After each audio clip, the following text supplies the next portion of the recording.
नमस्कार।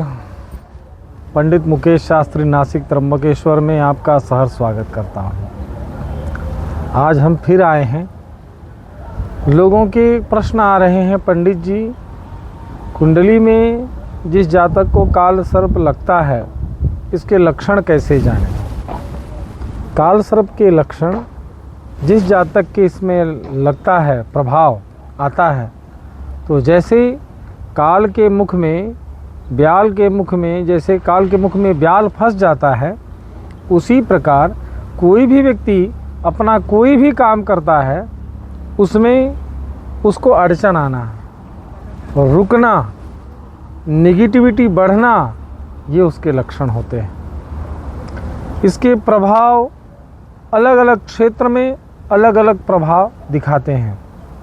जैसे किसी के विवाह के स्थान में लगा हो। मैं 12 काल सर्पों की आपको इसके लक्षण बताता हूँ। सबसे पहला होता है काल सर्प अनंत। अनंत काल सर्प लग्न भाव में राहु और सप्तम भाव में केतु। जिस जातक को काल सर्प लगता है वह माइंडली बहुत ही डिस्टर्ब रहता है, स्वभाव में उसके फर्क पड़ता है, हमेशा गुस्सा रहना, चिड़चिड़ापन आना, किसी से उलझना, ये उसके लक्षण होते हैं। बोलने कुछ जाता है, होता कुछ अलग है, ये उसके लक्षण होते हैं। दिमागी तौर पे परेशान रहना, ये अनंत काल सर्प की लक्षण है। दूसरा है कुलिक। कुलिक काल सर्प जातक के द्वितीय स्थान में राहु और अष्टम स्थान में केतु, ऐसा ये काल सर्प बनता है। इस काल सर्प में आर्थिक स्थिति, आर्थिक प्रॉब्लम रहना, धन संच ना होना, लक्ष्मी नहीं देना, रोग व्याधि से ग्रसित रहना, ये उसके लक्षण होते हैं। जैसे 100 रुपये कमा के लाओ, 110 रुपये का खर्चा होना, ये उसके लक्षण हैं। तीसरा है वासुकी काल सर्प। तृतीय स्थान में राहु का होना और नवम स्थान में केतु का होना। यह कुलिक काल सर्प परिवार में मतभेद पैदा करता है। जहां आपका रिलेशन अच्छा होगा वह उसमें दरार डालता है। इसलिए इस काल सर्प का पूजन करना चाहिए, जिससे परिवार में, समाज में एक अच्छी आपकी इमेज बनी रहे, रिलेशन सबसे अच्छा रहे। चौथा काल सर्प है शंखपाल। शंखपाल काल सर्प चतुर्थ स्थान में राहु और दशम स्थान में केतु, ऐसे ये होते हैं। इसलिए राहु मातृ स्थान में लगा है शंखपाल काल सर्प, तो इसका प्रभाव आपके मातृ स्थान में प्रभाव डालता है, जिससे माता के लिए हानि, और जहाँ पे आपका ममत्व होगा उस चीज़ में वो प्रॉब्लम्स शुरू करता है।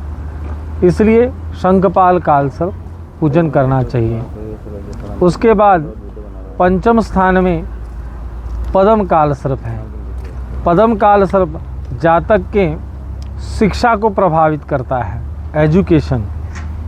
बहुत से बच्चे पढ़ने में ठीक रहते हैं, लेकिन ऑन राइटिंग, पेपर लिखने में नर्वस हो जाते हैं।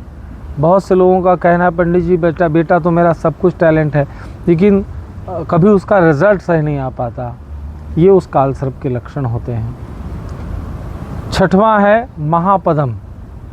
महापद्म काल सर्प छठे घर में राहु और द्वादश भाव में केतु, 12वें भाव में केतु, ऐसे उसकी उनकी डिग्रियां रहती हैं। हमेशा 180 डिग्री में राहु केतु रहते हैं। महापद्म काल सर्प जातक के शरीर के ऊपर लगता है, इसलिए शारीरिक व्याधि रहना, शारीरिक प्रॉब्लम्स होना, ये उसके लक्षण हैं। उसके बाद है सप्तम स्थान में राहु और लग्न भाव में केतु, इसको बोला जाता है तक्षक काल सर्प। यह तक्षक काल सर्प विवाह में बाधा पहुंचाना, वैवाहिक जीवन में कलह रहना, पति पत्नी में कलह रहना, रिलेशन खराब होना, जहाँ पे प्रेम होगा, ममत्व होगा, उससे दूरी लाना, ये उस काल सर्प के लक्षण होते हैं। अष्टम स्थान का जो कालसर्प का नाम है, उस कालसर्प का नाम है करकोटक, जिसका अष्टम स्थान में राहु और द्वितीय स्थान में केतु, ऐसे ये कालसर्प होते हैं। इसका नाम है करकोटक। यह जातक के शरीर और धन, मानसिक बीमारी, घर में रोग से रहना, ग्रसित रहना, सांसारिक समस्या बनी रहना, आर्थिक प्रॉब्लम्स होना, ये उसके लक्षण होते हैं। इसलिए करकोटक कालसर्प का पूजन करें। उसके बाद नवम स्थान में होता है शंखचूड़ कालसर्प, जो नवम स्थान में राहु और तृतीय स्थान में केतु लगता है।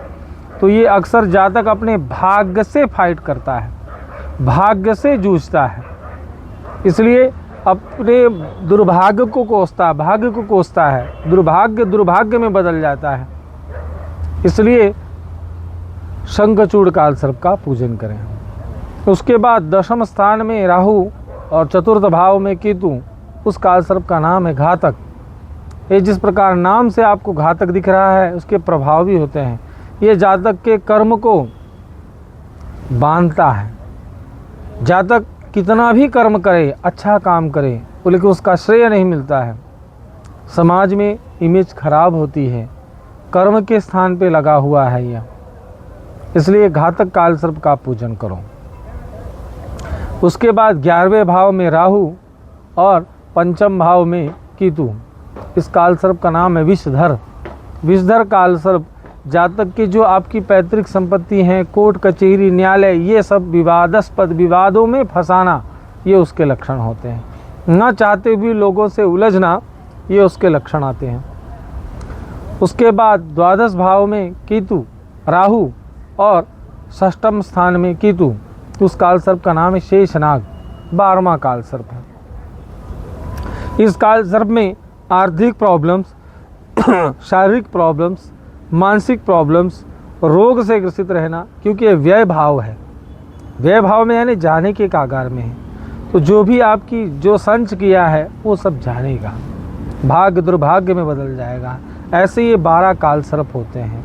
इसलिए इस कालसर्प का पूजन करने के लिए त्र्यंबकेश्वर में आते हैं लोगों का प्रश्न है, पंडित जी क्या यहाँ पे लोग 2100 रुपया बोलते हैं, कालसर्प शांति हो जाती है, आप क्यों बोलते हैं इसका? तो मेरा बताना काम है। यजमान जो चाहे वो करे, उसका निर्णय। लेकिन मैं ब्राह्मण हूँ और पुरोहित का कर्म होता है पुराकार गमयति हितयति तत्सनाम पुरोहिता। आगे आगे चल के जो यजमान का हित चाहे वो है पुरोहित। इसलिए मेरा कर्तव्य है कि जन्मपत्री में जो भी लगा हो तो शास्त्र के अनुरूप राहु का जप करवाएं, केतु का जप करवाएं और फिर कालसर्प का महापूजन करें, जिससे जातक के समूल निवारण हो जाता है। अगर कोई जातक असमर्थ है तो वो कालसर्प शांति या महापूजा वगैरह करवा सकता है। इसमें कोई चीज़ आपको ना समझ में आए, निसंकोच मुझसे आप पूछिए और मुझसे संपर्क करिए। जो भी प्रश्न हो आप मुझसे YouTube चैनल पे पूछ सकते हैं। मैं पंडित मुकेश शास्त्री, नासिक त्र्यंबकेश्वर। हर हर महादेव। कितना मिनट